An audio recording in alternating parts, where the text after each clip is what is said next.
اور حضرت عمر کی حکومت صرف انسانوں پر نہیں تھی، عمر کی حکومت پانیوں پر بھی تھی، عمر کی حکومت آگ پر بھی تھی، عمر کی حکومت ہواؤں پر بھی تھی، اور عمر کی حکومت دھرتی پر مٹی پر بھی تھی۔ آپ جانتے ہیں کہ مصر کے گورنر نے لکھا کہ یہاں تو عجیب کہانیاں ہیں۔ کیا ہوا؟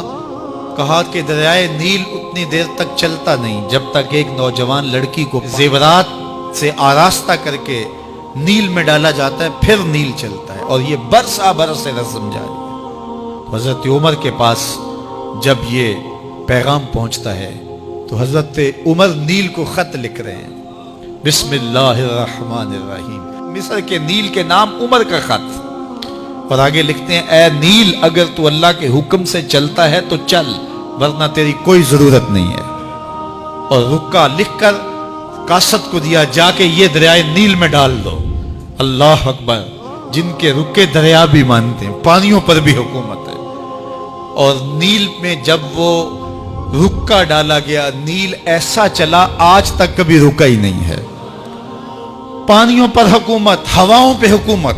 مسجد نبوی کا ممبر ہے، عمر خطبہ دے رہے ہیں، عراق کے علاقہ نہاون میں جنگ ہو رہی ہے، مدینے سے 1 مہینے کی مسافت ہے، 1 مہینہ مسلسل چلیں تو نہاون آتا ہے۔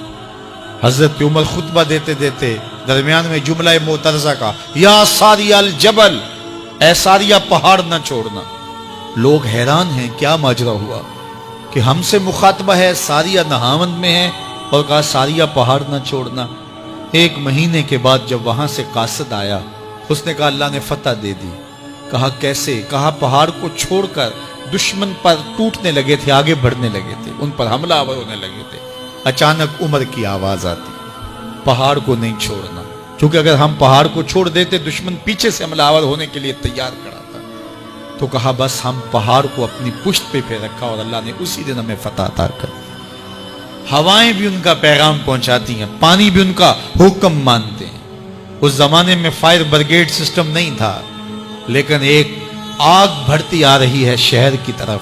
لوگوں نے حضرت عمر کو بتایا، امیر المومنین، آگ پھیلتی آگے بڑھتی چلی آ رہی ہے اور شہر کو اپنے قابو میں لینے والی ہے۔ عمر اپنی چادر اتارتے ہیں اور حضرت تمیم داری کو دیتے ہیں، کہا یہ چادر لے جاؤ اور ایسے ایسے کرو، آگ پیچھے بھاگتی چلی جائے گی۔ تو چادر ہلاتے جاتے ہیں حضرت تمیم داری، اور آگ پیچھے بھاگتی چلی جاتی۔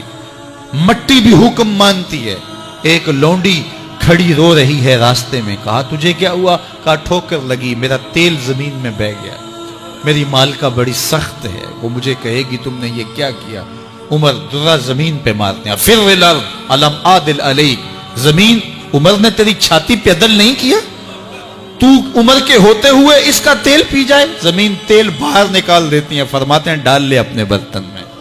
تو یہ عمر کے ان کا حکم مٹی بھی مانتی ہے، ان کا حکم ہوائیں بھی مانتی ہیں، دریا بھی مانتے ہیں، ان کا حکم پانی اور آگ بھی مانتی ہے۔ وہ عمر، میرے حضور فرماتے ہیں ان الشیطان یفر من ذل عمر، میرا عمر وہ ہے جس کے سائے کو دیکھ کے شیطان بھی بھاگ جاتا ہے۔